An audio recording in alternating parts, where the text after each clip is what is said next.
Olá pessoal, tudo bem com vocês? Seja bem-vindo ao nosso canal de matemática. Nós iremos dar continuidade ao assunto de função quadrática. Hoje nós iremos estudar coeficiente da função quadrática. O A, o B, o C, já fizemos a primeira parte, que é a introdução. Já verificamos ali de onde surge uma das possibilidades, melhor dizendo, de onde surge a função quadrática. Então agora aqui nós vamos ver os coeficientes, tá? Então vem comigo aqui. Então aqui nós temos, estudando a função quadrática, o que a gente pode observar aqui? Olha só, em uma função quadrática, se o coeficiente A for maior do que zero, ou seja, se ele for positivo, então a parábola terá concavidade voltada para cima, né? O que é a concavidade? É a boca dela, né? Então aqui você percebe que o A ele é maior que zero. O A é positivo, né? Então se o A é positivo, significa que a concavidade é para cima. Vou dar um exemplo aqui com números, tá? Então, se eu tenho uma função f de x é igual a 2x ao quadrado mais 3x menos 5, por exemplo, então o a aqui você percebe que ele é positivo. Então, a boca da parábola vai ser para cima, certo? Agora, se o a for negativo, é o caso aqui, é menor do que zero. No caso, se o a for menor que zero, a boca da parábola vai estar para baixo. Vou dar um exemplo aqui, ó.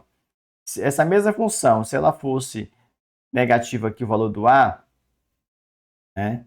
O que ia acontecer aqui? Boca da parábola para baixo, tudo bem? Tem um segredo, A positivo, boca para cima. A negativo, boca para baixo. Se uma função, olha aqui, ó, se uma função quadrática é crescente à direita de seu vértice, então ela será decrescente à esquerda desse ponto. Ou vice-versa, né? Dependendo da concavidade da parábola. Então, observa aqui, ó, quando A é maior que zero, positivo, quando A é menor que zero. Então, vamos aqui. Então, se eu tenho aqui o A maior que zero, o que vai acontecer? Esse ramo aqui é o vértice, tá? Bem aqui é o vértice. Então, você vai descer aqui, né? Então, aqui esse ramo ele é chamado decrescente, tá bom? E aqui do vértice, né? Aqui nós temos o eixo de simetria, tá? O que é simetria? São duas coisas opostas iguais. Então, aqui eu tenho o vértice, aqui eu estou subindo. Então, aqui é o ramo crescente, né? Mas se o A for negativo, menor que zero, aí vai inverter, né? Esse ramo aqui vai ser o ramo crescente, né? Até chegar aqui no vértice. E aqui nós temos o ramo decrescente, né? Ele vai descer aqui. Tá? O eixo de simetria está aqui no meio, né? Dividindo o gráfico em duas partes iguais. Aqui nós temos uma outra situação, agora é o B. Vamos falar do B agora, né? Então ele fala assim, o coeficiente B de uma função quadrática indica se seu gráfico intersecta o eixo y no ramo crescente. Já aprendemos o que é ramo crescente e decrescente, né? Ou no ramo decrescente. Observe os gráficos das funções f, g e h. Vamos observar aqui os gráficos, né? Bonitinho. Então, observe aqui, ó, quando o A, aliás, o A não, né? B. Quando B é maior que zero, a parábola intersecta o Y no ramo crescente. Então, observe aqui, ó. Quando o B ele é maior que zero, ou seja, positivo, o que vai acontecer? Esse aqui é o ramo crescente. Já aprendemos que é o ramo crescente, né? Até aqui é o decrescente. Então, perceba que o ramo crescente ele vai intersectar, né, o eixo Y, né? Aqui, de novo, ó, aqui você vai observar que o B é menor que zero, né? Então, esse aqui é o ramo decrescente, mas agora o que vai intersectar o eixo Y é o ramo decrescente. Isso quando o B é menor que zero. E quando o B é igual a zero? Quando B é igual a zero, o que vai acontecer? A parábola intersecta o eixo Y no vértice. Então, esse aqui, olha, o Y aqui vai ser como se fosse o eixo de simetria, né? Eu separei aqui para ficar mais fácil de entender, ó. O gráfico de uma função quadrática intersecta o eixo y no ramo crescente se b maior que zero. Então, aqui, esse aqui ó, é o vértice, né? Então, aqui é o ramo crescente. Toda vez que você olhar que o b for maior que zero, ou seja, positivo, o ramo crescente vai intersectar o y. E aqui também, ó. Aqui é o vértice, apesar que o a aqui é negativo, que a boca está para baixo, aqui o a é positivo. Mas esse ramo aqui é o ramo crescente, né? Ele intersectou o eixo y, né? E quando o b é menor que zero? Aqui nós temos o A positivo, né? Como A é positivo, o que acontece aqui? Ó? Esse ramo aqui, é o ramo decrescente, tá? Até aqui no vértice da parábola. Então, perceba que o ramo decrescente está tocando, intersectando, melhor dizendo, o eixo Y, né? Aqui nós temos o A negativo.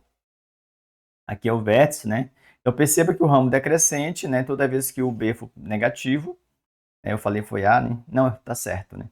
Aqui é o ramo decrescente. E quando B é zero? Quando B é zero, o que vai acontecer? Vai ficar aqui no vértice, né? Aqui nós temos o ramo crescente, aqui nós temos o ramo decrescente. Isso para A é maior que zero, né? A positivo. Então vai ficar bem no vértice. E aqui também, ó, quando você olhar um gráfico que o vértice estiver intersectando o eixo Y, é porque o B é zero. Tudo bem? Continuando aqui. Aqui nós temos o seguinte, vou ler aqui para você, né? Então perceba aqui, ó. O coeficiente C, agora vamos trabalhar o C, né? De uma função quadrática, no caso, corresponde à ordenada do ponto em que o seu gráfico intersecta o eixo Y. Por exemplo, a função g, dada por g de x é igual a meio x ao quadrado menos x mais 5, temos c igual a 5. E o gráfico intersecta o eixo y no ponto 0 e 5. Né? Aqui o gráfico de uma função intersecta o eixo y, x igual a 0. No caso de uma função quadrática. Né? Aqui nós temos, vamos aqui trabalhar isso aqui. Então, o que ele quis dizer aqui? Ó? Primeiro ponto, você tem que entender que uma função ela tem essa característica, a função quadrática, né? Ax ao quadrado mais bx mais c. É isso? Então, esse é um ponto importante. O c é o que está sozinho. O b está acompanhado do x e o a acompanhado do x ao quadrado, né? Quando você olha para uma função quadrática, como essa aqui, o que você tem que olhar entender de cara? É que o 5 é o c. Está aqui, ó. O 5 é o C. E ele está falando que aqui é um ponto, que eu já expliquei para vocês o que é o ponto, né? Esse ponto aqui é x é 0 e o y é 5. Então, toda vez que o x for 0, significa que o gráfico vai intersectar o eixo y no ponto que não é 0, no caso aqui o 5, né? E ele fala assim, ó, o gráfico de uma função quadrática, cuja lei de formação é f de x ao quadrado mais bx mais c, intersecta o eixo y no ponto 0 e c. Como eu expliquei para vocês, né? Toda vez que você olhar que o x ele for 0, o y será onde o gráfico irá intersectar o eixo y, tá bom? E aqui eu coloquei dois exemplos que é para vocês compreenderem melhor. Mas antes desses exemplos, eu vou explicar aqui para vocês uma situação bem interessante, né? É quando você mexe com A, com B, com C. Então aqui, olha. Então, aqui nós temos uma simulação. Então, se você observar aqui, ó, nós temos... Vou pegar aqui para ficar mais fácil de ver com a lupa, né? Aqui, ó. Tá vendo? Isso aqui é uma função quadrática. Y é igual a x ao quadrado mais bx mais c. E aqui eu tenho uma função quadrática. Eu posso mexer no A, posso mexer no B, posso mexer no C. Quando eu mexer, o que vai acontecer? É isso que eu quero que vocês entendam. Olha para o gráfico aqui, né? Então, observe o seguinte, né? Quando eu mexer aqui, vou mexer primeiramente vou começar pelo A. Vou começar pelo A aqui. Olha, quando eu movimentar o A está positivo. Ó. À medida que eu vou aumentando o A, perceba que a parábola, ela vai fazendo o quê? A parábola vai, tipo comprimido, né? Vai diminuindo. Se eu aumento o A, é isso? Aliás, se eu diminuo o A, quando eu vou diminuindo, estou diminuindo, a boca da parábola está aumentando, a concavidade, né? Agora, negativo, ó. Chegou a zero.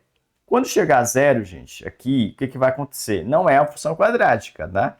O A não pode ser zero na função quadrática. No caso aqui dessa simulação que eu estou fazendo, você percebe que virou uma reta, né? E reta é uma função afim. Aí eu vou botar negativo. Olha, lembra que eu ensinei para vocês? Quando o A for negativo, a concavidade é voltada para baixo? Tá bem aqui, ó. Então, A negativo, ó, concavidade voltada para baixo. À medida que eu vou diminuindo, que eu vou descendo aqui o A, diminuindo o valor do a boca da parábola vai ficando mais estreita. Então, se eu aumento, ó, aí a boca da parábola vai aumentando também, certo? Aqui está no positivo. Positivo, o A maior que zero. Vou mexer no B agora, tá? Vou mexer no B. Quando mexer no B, perceba, ó, se eu diminuo o B negativo, no caso aqui o A é positivo. Quando o B é negativo, a parábola vai ficar do lado direito. Pode perceber aqui, ó, lado direito. Ou seja, o ramo, no caso o ramo decrescente, isso quando o B é positivo, tá? O ramo decrescente vai intersectar o eixo Y, né? Vamos botar aqui agora negativo. Aliás, positivo. Olha, quando o B é positivo, o ramo crescente intersecta o eixo Y, né? Tá aqui, ó. Negativo é o ramo decrescente. Positivo é o ramo crescente. Então, qual é a função do B? É deixar a parábola do lado esquerdo ou do lado direito. Então, se o A é positivo, a parábola e o B é negativo, ela vai ficar do lado direito. E se for positivo, fica do lado esquerdo. E assim acontece, né? Vamos botar aqui desse lado. Agora vai mexer no C. O que você faz? Ó? Percebe? Ó? O C, ele sobe o gráfico para cima, se for positivo, e negativo para baixo. Ó. Essa é a função. Eu vou botar aqui um valor para C, vou botar 5. Aí, ó. Então, 5 é o valor do C. E vou mexer aqui no B, ó. Percebe que nunca vai sair, ó. Estou mexendo no B. Só que o gráfico continua intersectando no eixo Y, no ponto 5. Caso 0 e 5. Pode observar, ó. A mesma coisa se eu mexer no A. Ó, não sai. O C continua sendo 5, dependente do A negativo, o A positivo, né? Aqui, ó, mexendo. Então, a função do A e do B e do C é essa, né? O A, a concavidade da boca para baixo, quando ele é negativo. Quando ele é positivo, para cima. Quando o B é negativo, no caso o B é negativo, o ramo decrescente vai intersectar, melhor dizendo, o eixo Y. Né?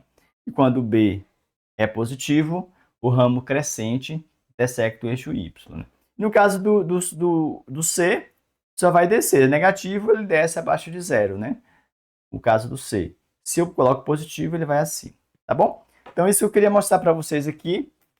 Então, observe o seguinte. Para o vídeo não ficar muito longo, eu vou fazer aqui 2 partes, tá bom? A primeira parte vai ser apenas isso que eu acabei de explicar para vocês. A segunda parte eu vou colocar 2 exemplos, que é para ajudar vocês em relação às atividades, tá bom? Forte abraço, até o próximo vídeo. Tchau!